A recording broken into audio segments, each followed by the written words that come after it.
नमस्कार दोस्तों, मैं हूं अशोक वर्मा। आप देख रहे हैं टीवी20 न्यूज। टीवी20 न्यूज पर खबरों का सिलसिला जारी है, बने रहिए हमारे साथ।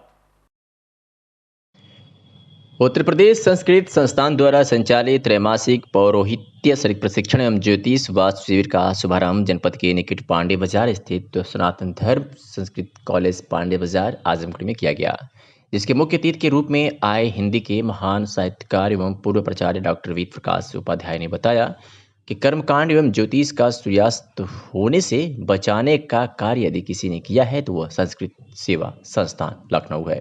उन्होंने कहा कि पौरोहित्य प्रशिक्षण की जिम्मेदारी कर्मकांड विशेषज्ञ शुभम उपाध्याय को संस्थान ने दिया है, जिसका पूर्ण रूप से सक्षम शुभम उपाध्याय निर्वहन करेंगे। इसी क्रम में विशिष्ट अतिथि के रूप में आए संस्कृत के प्रखर विद्वान सहदेव पांडे ने कहा कि ज्योतिष वेदाना चक्षु, जिसका हिंदी में अनुवाद करते हुए कहा कि ज्योतिष वेदों की आंख मानी जाती है। जैसे किसी चित्रकार यदि पूरी तस्वीर बना ले, जब तक उसमें आंख का निर्माण नहीं करेगा तब तक उस चित्र को पहचाना नहीं जा सकता। इसीलिए ज्योतिष का ज्ञान अति आवश्यक है।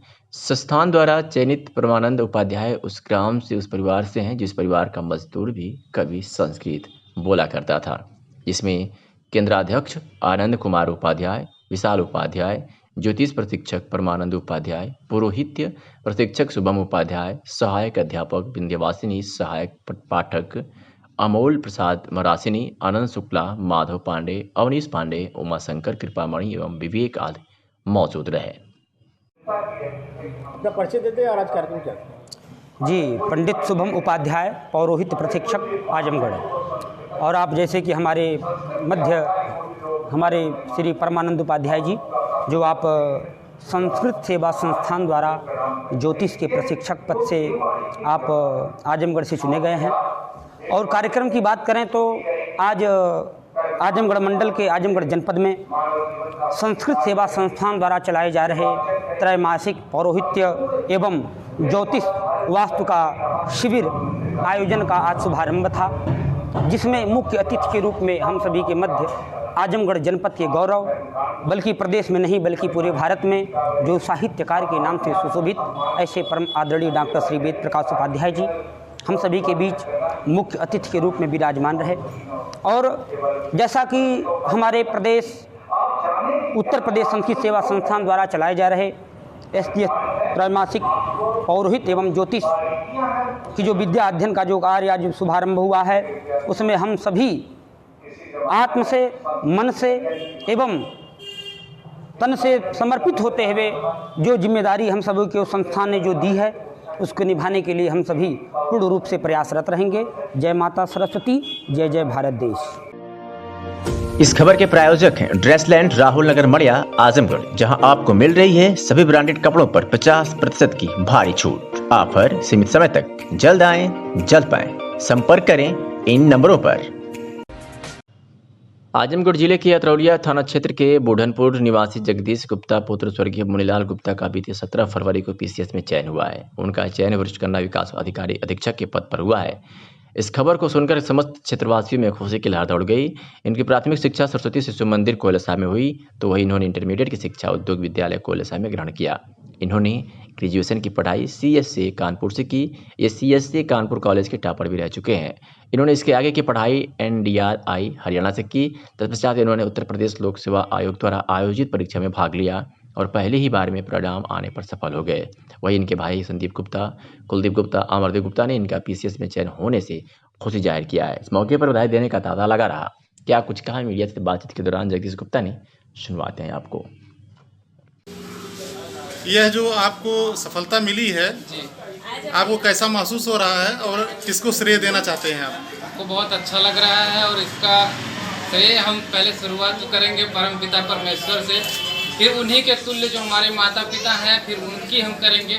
उसके बाद जिसके कंधे पर भार आए हमारे भैया दी हैं, जो माँ बाप बन करके हमारे साथ हमेशा खड़े रहे और कोई भी डिसीजन हमने लिया तो कहें कोई बात नहीं, हम हैं आपके साथ। तो उसके बाद हमारे सब भाई बहन और परिवार, हमारे दोस्त सबका जो है और हमारे सभी लोगों का जो हमारे साथ जो है डायरेक्टली और इनडायरेक्टली जुड़े रहे, सबका हमारे उसमें सफलता में योगदान है।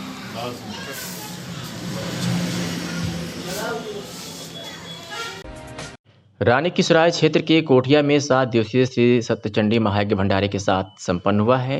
यज्ञाचार्य पवन पांडे के नेतृत्व में शुरू हुई महायज्ञ में 151 कन्याओं ने कलश में मझकामा तामसा से जल भरा था। गुरुवार को वैदिक पूजन हवन के साथ महायज्ञ पूर्ण हुई। अंतिम दिन वेदीय परिक्रमा की काफी भीड़ रही। भंडारा प्रसाद वितरण शाम तक चला। इस दौरान नितिन पांडे, अरविंद आदि उपस्थित रहे।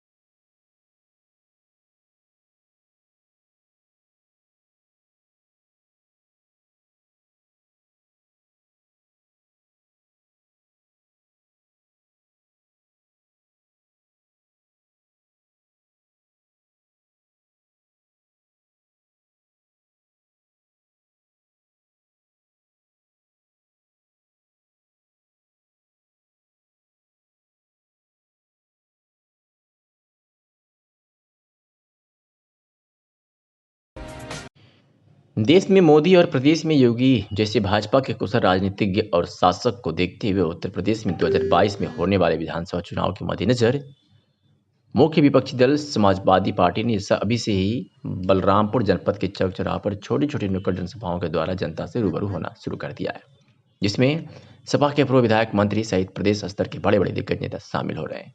इसी कड़ी में आज बलरामपुर जनपद के पचपेड़वा बाजार में समाजवादी पार्टी लोहिया वाहिनी के प्रदेश अध्यक्ष डॉक्टर रामकरण निर्मल का आगमन होने से खुश सपाइयों ने उनका जोरदार स्वागत किया। चंद मिनट के अपने छोटे से भाषण में उन्होंने कहा कि योगी और मोदी के शासनकाल में किसान, नौजवान, पिछड़े, दलित, शोषित, गरीब सब परेशान हैं। डीजल पेट्रोल के दाम बेतहाशा बढ़ रहे हैं, महंगाई चरम पर है, नौजवान बेरोजगार है, किसानों के ऊपर जबरन काला कानून थोपा जा रहा है, जिसके कारण आंदोलन करते हुए सैकड़ों किसान की असमय जान जा चुकी है। परंतु यह गूंगी, बहरी और अड़ेल सरकार किसानों की बात सुनने के बजाय उनका अहित करने पर उतारू है। जनता ने इस पर मन बना लिया है कि उत्तर प्रदेश की जुल्मी योगी सरकार को 2022 में उखाड़ फेंकेंगे। उन्होंने कहा कि इतिहास गवाह है, जिसने भी 5 वर्ष के अपने शासनकाल में जनता के ऊपर जुल्म किया है उसे कुर्सी छोड़ना पड़ा है। उन्होंने कहा कि 2022 में फिर से एक बार हमारे नेता अखिलेश यादव उत्तर प्रदेश की कुर्सी पर सत्तासीन होंगे। इस मौके पर पूर्व मंत्री SP यादव सहित जिले भर के सैकड़ों बड़े नेता मौजूद रहे। क्या कुछ कहा डॉक्टर रामकरण निर्मल, सपा प्रदेश अध्यक्ष लोहिया वाहिनी ने, आपको सुनवाते हैं। रामपुर आया हुआ हूँ और जो भारतीय जनता पार्टी के जो नीतियाँ हैं उसको भी जन जन तक पहुँचाने का काम चौपाल के माध्यम से किया जा रहा है। और जो इस समय किसानों पे जुल्म है, जो दलितों पिछड़ों के हक और अधिकार पे हमला है, जो मुसलमानों के साथ अन्याय और शोषण है, उन सारी बातों को लोगों के बीच में पहुँचाने का काम कर रहे हैं और संगठन को मजबूत करके 2022 की तैयारी चल रही है। आपने कहा कि भाई नहीं है, 5 साल के बाद चाहे जितनी जुल्मी सरकार हो जुल्म कर ले, उसके बाद जनता के बीच में ही जाना है। और जनता ने मन बना लिया है, किसानों ने मन बना लिया है, नौजवानों ने मन बना लिया है कि 2022 में उत्तर प्रदेश की कुर्सी पे राष्ट्रीय अध्यक्ष माननीय अखिलेश यादव जी को बैठाएंगे और योगी जी को अपनी जगह पर देंगे। किसान संयुक्त मोर्चा द्वारा प्रदेश भर में रेल रोको कार्यक्रम चलाया जा रहा है, जिसको देखते हुए सीओ सिटी राजेश तिवारी के नेतृत्व में आजमगढ़ के रेलवे स्टेशन पर भारी सुरक्षा व्यवस्था की गई थी। इसमें कई थानों की फोर्स पीएसी के साथ जीआरपी मुस्तैदी से लगी रही। सीओ सिटी ने बताया कि कोई भी अवैध व अवांछनीय तत्व किसी प्रकार घटना ना कर सके और ट्रेनों का संचालन सुचारू रूप से चलता रहे, इसके लिए प्रशासन पूरी तरह से मुस्तैद है और किसी भी परिस्थिति से निपटने के लिए प्रशासन पूरी तैयारी कर लिया है। आज सुनाते हैं कि रेल रोको आंदोलन पर क्या कुछ कहा सीओ सिटी राजेश तिवारी ने, आपको सुनवाते हैं। भारतीय किसान यूनियन का विरोध प्रदर्शन था, इसको लेके ट्रेनों की सुरक्षा के लिए आज आजमगढ़ पुलिस किस तरह की छापेमारी कर रही है? क्या देखिए, इसके विरोध प्रदर्शन को लेकर के हम लोगों ने यहाँ पे काफ़ी फोर्स डिप्लॉय की हुई है। QRT भी है, PAC भी है, कई थानों की फोर्स लगाई हुई है। बस रेलवे पुलिस फोर्स का और GRP का सहयोग लेकर के हम लोगों ने पूरी व्यवस्था यहाँ बनाई हुई है। जगह जगह पे पूरे स्टेशन को कवर किया हुआ है ताकि कहीं से भी कोई भी अवांछित तत्व आकर के ट्रेन को रोकने न पाए और किसी प्रकार की अवैध गति न करने पाए। रेलवे से आपकी किस तरीके से मॉनिटरिंग हो रही है? आपके उनके कन्वर्सेशन को किस तरीके से आप डिफाइन कर रहे हैं? देखिए, लगातार रेलवे के अधिकारियों से संपर्क बनाया गया है। ट्रेनें को टाइम को नोट किया गया है और जब ट्रेनें आ रही हैं उसमें विशेष सतर्कता बरतते हुए हम लोग ट्रेनों को सबसे यहाँ से रवाना कर रहे हैं। सर, आजमगढ़ से बाहर तक जाने के लिए क्या और थानों से भी अटैचमेंट है किस तरीके से? हाँ जी, जितने भी रूट हैं उन सभी रूटों पे हम लोगों ने हर स्टेशन पे प्रॉपर फोर्स लगाई हुई है और सबको प्रॉपर निगरानी में रखा गया है कि कहीं भी कोई भी गतिविधि अवैध ना होने पाए।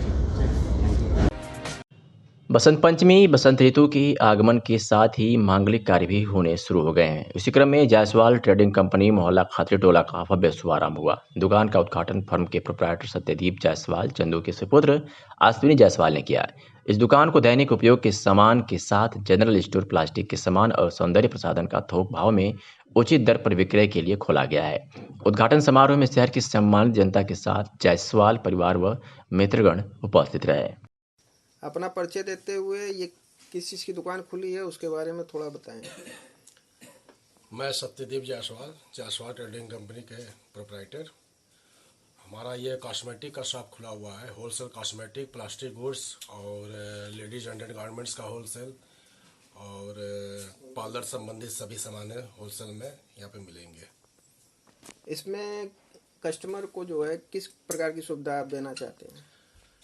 सुविधा मैं कोशिश करूँगा कि आधुनिकता के ज़माने में जो नए नए आइटम आ रहे हैं, कोशिश करूँगा कि मार्केट में पहले लाऊं और उसको सही रेट में लोगों को पहुँचाऊं। यही है। ये होलसेल का काम है या रिटेल काउंटर है? नहीं, ये टोटल होलसेल है। और कोई रिटेल में आएगा तो ऐसा नहीं है कि मनाही है, उनको भी दिया जाएगा और उचित रेट पे दिया जाएगा। धन्यवाद। आजमगढ़ के शहर स्थित एलवल मोहल्ले में एक देसी शराब के शराब व्यवसायी पर दबंगई का आरोप लगा है। आरोप तो आबकारी विभाग पर भी लगा है। कहा जा रहा है कि आबकारी विभाग की दयादृष्टि पर बार बार इनकी दुकान रिन्यूअल हो जा रही है। आपको बता दें कि कई साल पहले मरे हुए भवन स्वामी के नाम से फर्जी किराएदार ही बनाकर बार बार एलवल स्थित देसी शराब की दुकान को अनग्याफी रिन्यूअल करा रहे हैं, जबकि मकान कई वर्ष पहले से ही दूसरे व्यक्ति आनंद शेखर ने खरीद लिया है और आनंद शेखर अपने ही मकान में जाने के लिए बाहर से टकटकी लाकर देख रहा है कि कब वो उस मकान में दाखिल होगा। लेकिन दबंग शराब व्यवसायी बार बार अपने दबंगई और कुंडई के बल पर आनंद शेखर को उसी के मकान से भगा देता है और अपनी शराब की दुकान रिन्यूअल कराकर कई वर्षों से देसी शराब की दुकान चला रहा है। अब मकान मालिक काफ़ी परेशान है और अधिकारियों के चक्कर लगा रहा है। वो इस मामले को शराब व्यवसायी ने कोर्ट केस भी किया और अपनी गलती मिलने पर खुद ही केस को वापस लेकर भाग खड़ा हुआ, लेकिन बाहर गुंडई के बल पर अभी तक अपनी दुकान चला रहा है और फिर से एक बार दुकान को रिन्यूअल कराने में लगा हुआ है। और पीड़ित आनंद शेखर ने फिर एक बार जिलाधिकारी को ज्ञापन दिया और शराब की दुकान को तत्काल खाली करवाने की मांग की है। अब देखने वाली बात यह है कि बार क्या 420 करने वाले आदमी पर आजमगढ़ जिला प्रशासन कार्रवाई करता है या फिर पहले की तरह ही इस बार भी आबकारी विभाग अपना इस मनमानी दुकान पर संरक्षण बनाए रखता है। फिलहाल हम सुनवाते हैं मकान मालिक आनंद शेखर ने मीडिया से बातचीत के दौरान क्या कुछ कहा। क्या नाम है आपका? आनंद शेखर। अच्छा, आज आप यहाँ विरोध प्रदर्शन कर रहे हैं, क्या मामला है? ये देखिए, मकान हमारे जो है द्वारा लिया गया था 2019 में और अभी तक इसकी किराएदारी जो है फर्जी चल रही है। हमको कोई इसकी जानकारी नहीं है और इसमें जो है अवैध कब्जा करके शराब का जो है व्यापार कर रहा है। आप द्वारा कोई किराएदारी बनाई गई थी? नहीं, हमारे द्वारा कोई किराएदारी नहीं बनाई गई है। तो लाइसेंस जो बन रहा है वो कैसे बन जा रहा है? वो सब आबकारी विभागों के साथ जो है अपना समीकरण बना के ये लोग ऐसा काम कर रहे हैं। हाँ, दुकान खाली करने के लिए कह रहे हैं, क्या कर रहे हैं? दुकान खाली करने के लिए कह रहे हैं तो जानमाल से मारने की धमकी दी जा रही है। बस दबंगई वाली बात हो रही है कि हम दुकान नहीं खाली करेंगे, फर्जी किराएदारी से जो है दुकान भी चलाएंगे, आप जो करना है कर लीजिए। तो ये है कि मंदिर के बगल में इस तरीके के मंदिर तो आप यहाँ देख लीजिए 50 मीटर की दूरी पे ही है, मगर तब भी जो है केवल जो है कानूनों की धज्जियाँ उड़ाई जा रही हैं। क्या चाहते हैं आपका? मांग क्या है? मांग तो यही है कि जो है ये दुकान को खाली किया जाए और ये चौक का काफ़ी रिहायशी एरिया है, यहाँ पर काफ़ी सघन भीड़ होती है जिससे यहाँ के लोगों को जो है काफ़ी दिक्कतों का सामना करना पड़ता है। यहाँ पे आने वाली महिलाओं को भी दिक्कत होती है? महिलाओं को भी दिक्कत होती है यहाँ पे। हाँ, दारूबाज सड़क के किनारे जी जी। अब दारू का ठेका है तो दारूबाज तो मिलेंगे ना। इस खबर के प्रायोजक हैं Azamgarh public school. Azamgarh public school ने कोरोना के चलते इस बार भी नहीं बढ़ाई फीस। यही नहीं, एक साथ पूरी फीस जमा करने पर आपको मिलेगी 5% की छूट और एक ही माँ बाप के 2 से ज्यादा बच्चे इस स्कूल में हैं तो बड़े बच्चे को फीस में मिलेगी आपको अतिरिक्त छूट। बोर्ड परीक्षा में शानदार प्रदर्शन कर 95% अंक लाने वाले बच्चों को 11वीं के दाखिले में 25% की छूट मिलेगी। आजमगढ़ पब्लिक स्कूल शानदार बोर्ड रिजल्ट के साथ कीर्तिमान स्थापित कर रहा है, तो फिर देर क्यों? अपने बच्चों के उज्जवल भविष्य के लिए आज ही आजमगढ़ पब्लिक स्कूल में दाखिला कराएं और दें अपने बच्चों को एक नई उड़ान। हमारा पता है निकट Kotila Shankarpur check post Azamgarh. Supreme Court के वरिष्ठ अधिवक्ता डॉक्टर एपी सिंह ने पूर्व सीजेआई द्वारा और सामना अखबार में छपी न्यायपालिका और न्यायिक सिस्टम के बारे में जो टिप्पणी की है वो उचित नहीं है। ये बातें सुप्रीम कोर्ट के वरिष्ठ अधिवक्ता डॉक्टर एपी सिंह ने कहा है। उन्होंने कहा है कि क्योंकि देश की न्यायपालिका निरपेक्ष और निडर है, जो छुट्टी और रातों में भी कठिन परिश्रम के साथ काम करते हैं और वार्ड और बेंच का सामंजस्य बनाकर रखते हैं। सुप्रीम कोर्ट द्वारा कोरोना काल में भी न्याय प्रक्रिया को बनाए रखा चलती रही और लोगों को न्याय भी मिलता रहा, जिसके चलते कोरोना काल में लोग कोरोना की वजह से जेल में बंद निर्दोष लोग न रह जाएं। इसके लिए बीसी के द्वारा न्यायपालिका को चलवाया गया है, जिससे न्यायपालिका की गरिमा बरकरार रहे। आइए सुनाते हैं कि सुप्रीम कोर्ट के वरिष्ठ अधिवक्ता डॉक्टर एपी सिंह ने और क्या कुछ कहा। आपका ये सवाल कि पूर्व सीजेआई जी के द्वारा और सामना अखबार में, जो शिवसेना का अखबार है, मुखपत्र है, उसमें भारतीय कानून पद्धति, न्यायपालिका, न्यायालय, न्याय के सिस्टम के बारे में जो टिप्पणी की गई है वो उचित नहीं है। मेरा मानना है कि उचित नहीं है, क्योंकि देश की न्यायपालिका निर्भीक भी है, निष्पक्ष भी है, निडर भी है और हार्ड वर्क जिसे कहते हैं कठिन मेहनत के कार्य में भी पारंगत है। देखिए, कोरोना काल में भी न्यायपालिका की गरिमा बनी रहे, लोगों को न्याय मिलता रहे, ये प्रक्रिया जो बनाई गई है वो चलती रहे, सुचारू पूर्वक चलती रहे, इसीलिए जेल में निर्दोष लोग न रह जाएं, कहीं जुडिशियल कस्टडी में कोरोना की वजह से न रह जाएं, तो वीसी के द्वारा विभिन्न तरह से न्यायपालिका को चलाया गया, केवल इसलिए कि न्याय हमारी जो गरिमा है न्यायपालिका की, वो गरिमा बरकरार बनी रहे। और उसके लिए कहना कि लोगों का विश्वास नहीं है, लोग मजबूरी में कोर्ट आते हैं, लोग परेशान हो जाते हैं, ये उचित नहीं है। न्याय मिलता है। देखिए, कोर्ट, अस्पताल, ये थाने, ये सब मजबूरी में ही पहुंचते हैं, ये निश्चित रूप से, लेकिन वहां न्याय की उम्मीद रहती है, न्यायपालिका पर भरोसा रहता है और न्याय होता है, न्याय मिलता है, जल्दी भी न्याय मिलता है, तुरंत भी न्याय मिलता है। इसके लिए हमारे न्यायाधीश निचली कोर्ट से लेकर हाई कोर्ट, माननीय सर्वोच्च न्यायालय के न्यायाधीश पूरी तरह से कटिबद्ध हैं। कितने न्यायाधीश रातों में काम करते हैं, छुट्टियों में काम करते हैं, वैकेशंस में फाइलें मंगा के काम करते हैं, जजमेंट लिखाते हैं, फिर कोर्ट में आके प्रोनाउंसमेंट करते हैं, कठिन मेहनत करते हैं, हम लोगों से भी सहयोग करते हैं। अधिकांश न्यायाधीश बार और बेंच का संबंध बनाए रखते हैं, आपस में सामंजस्य बनाए रखते हैं एक दूसरे से, कि जिससे कि हम लोग सभी न्याय रूपी रथ के, अदालत, माननीय न्यायाधीश और वकील न्याय रूपी रथ के दोनों पहिए हैं। बार और बेंच न्याय रूपी रथ है, उसके पहिए हैं, उसी आधार पे आगे चलते हैं, प्रोसीड करते हैं, ये कार्रवाई को आगे करते हैं, लोगों को न्याय मिलता है त्वरित।